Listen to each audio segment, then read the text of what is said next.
one question that I would request each one of you to maybe take 30 seconds to 60 seconds and answer it, so that it helps us put a complete answer to the question, the technology roadmap for hospitals for 2023.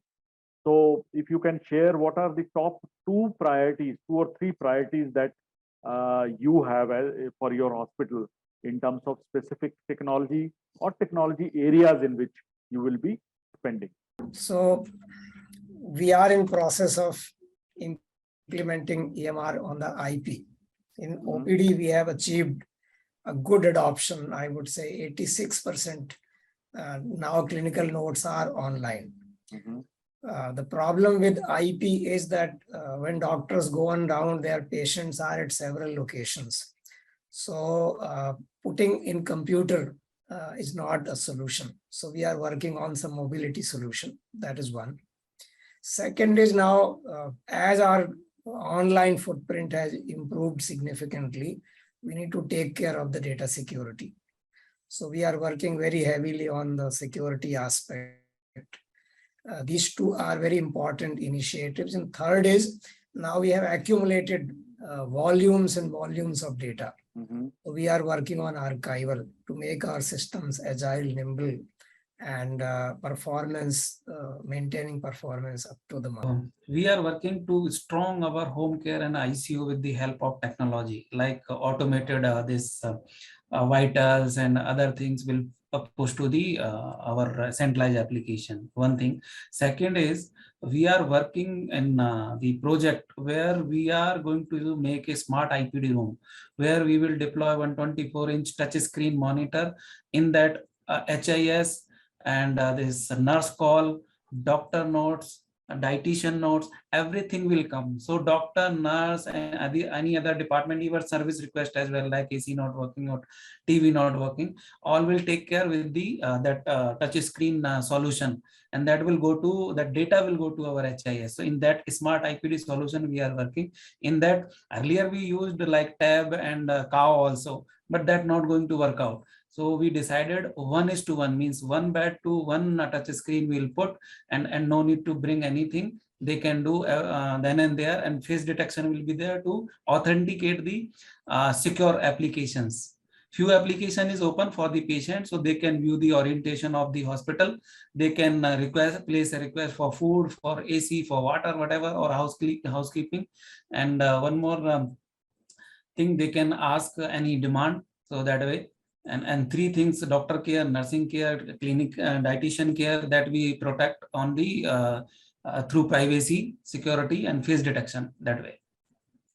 I think since we have various medical centers and hospitals and TPA business and insurance business, so I think one of the key priority this year is to have a kind of a consolidated mobile app for the doctors as well as for the patient, so that patient can avail all the service seamlessly from the various business lines. So that is one of the initiative which we have started. And to enhance, as Devejji just said, to enhance the EMR adoption, especially in IP. So that is the kind of a concerns with. That's what we have raised the target of increasing the IP EMR from, which is currently 30-40% to almost 80-90% this year. So there are various tools and techniques. For example, mobile EMR, for the IPs, which was earlier available only for the OPs scenarios. So those kind of solutions, tools, and techniques is going to be deployed. Yeah, one thing we wanted to implement this year is the prediction platform using the data that we have. Right now, we are able to queries and understand, NLP implementation, but we couldn't predict. As you rightly said, it's because of the quality of the data. We have quantity of data, millions of records, but the quantity doesn't matter if the quality is not good. So we are trying to get the prediction platform implemented. That's the number one. Number two, of course, trying to implement the 3D printing as well. We found some good use cases where we could really implement 3D printing.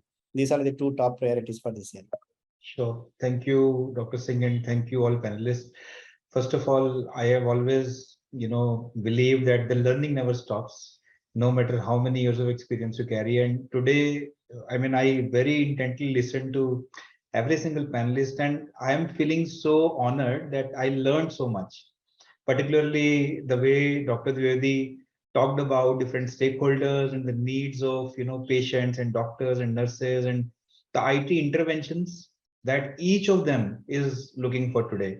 And one sentiment that got echoed is that 2 years back or 3 years back, we were running after doctors and nurses and patients to adopt technology, because everybody was so used to of carrying those files that had long prescriptions, patients carrying historical records, which were like historical tests and hospitalizations, everything. And every single time they were switching a doctor, they had to carry that entire record, that entire bundle that any new doctor wanted. And with the emergence of so many systems, healthcare information systems, interconnected platforms, it is now so easy for doctors as well as for patients to able to interact, to be able to share their history, what all prescriptions they have gone through in the past, and also seamlessly transfer knowledge from doctor to a nurse, nurse to a patient, patient to backup stream, so as to provide a seamless healthcare service.